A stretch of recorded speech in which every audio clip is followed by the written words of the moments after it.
সিকিম থেকে চুরি যাওয়া স্বর্ণালঙ্কার উদ্ধার শিলিগুড়িতে। অভিযুক্ত ফেরার। প্রধাননগর থানা পুলিশের সহায়তায় সিকিমের গ্যাংটক থেকে চুরি হওয়া লক্ষাধিক টাকার সোনার গহনা শিলিগুড়ি থেকে উদ্ধার করলো সিকিম পুলিশ। যদিও এই ঘটনায় কাউকে গ্রেপ্তার করতে পারেনি পুলিশ। জানা গিয়েছে গত 19 মে সিকিমের গ্যাংটকের বাসিন্দা এক ব্যক্তির বাড়ি থেকে প্রায় 14 লক্ষ টাকার সোনার অলংকার চুরি যায়। এই ব্যক্তির বাড়িতে থাকতেন শিলিগুড়ির বাসিন্দা এক যুবক। অভিযোগ, এই যুবক এই ঘটনা ঘটিয়ে বাড়ি ছেড়ে পালিয়ে যায়। ঘটনা ঘটার পর সিকিম সদর থানায় লিখিত অভিযোগ দায়ের করেন এই ব্যক্তি। তদন্তে নেমে সিকিম পুলিশ জানতে পারে অভিযুক্ত শিলিগুড়িতে রয়েছেন। এরপরই প্রধাননগর থানার পুলিশের সঙ্গে যোগাযোগ করে সিকিম পুলিশ। পরবর্তীতে প্রধাননগর থানার ক্রাইম উইং এর ইনচার্জ গৌতম মল্লিকের নেতৃত্বে তদন্ত শুরু হয়। এরপর বুধবার রাতে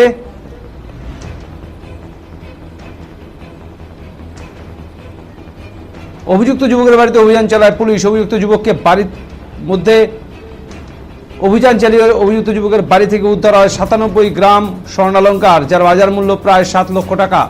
বাকি অলঙ্কার এখনো উদ্ধার হয়নি। এদিকে যুবককেও গ্রেপ্তার করতে পারেনি পুলিশ। পুলিশ পৌঁছানোর আগেই যুবক পালিয়ে যায়। উদ্ধার হওয়া সোনার অলঙ্কার সিকিম পুলিশের হাতে তুলে দেওয়া হয়েছে। এদিন প্রধাননগর থানায় আসেন অভিযোগকারী ব্যক্তিও। এদিন অভিযুক্তকে পাকড়াও করতে পুলিশের তল্লাশি অব্যাহত রয়েছে বলে জানা গেছে। मैं आपका निर्मल प्रसाद घले, कहाँ के रहने वाले हैं?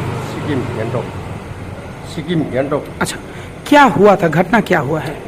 इतना ये 17-18 को तारीख को चोरी किया था, तो कब किया हमको तो मालूम नहीं है, लेकिन 19 तारीख को भाग गया इस सामान लेकर। कौन भागा था? कौन भागा था? ये लड़का। अच्छा, आपके घर में रहता था वो?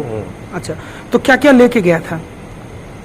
वो डिटेल तो मेरे मालूम नहीं, मेरे मिस्टर का इधर दिखाए उसी में डिटेल।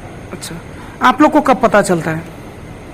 उसी दिन 19 तारीख को? उसी 4-5 घंटे के बाद ये जब वापस नहीं आया तो हमको तो शंका हो गया कि ये भाग गया। आप लोग उस समय कहाँ पे थे?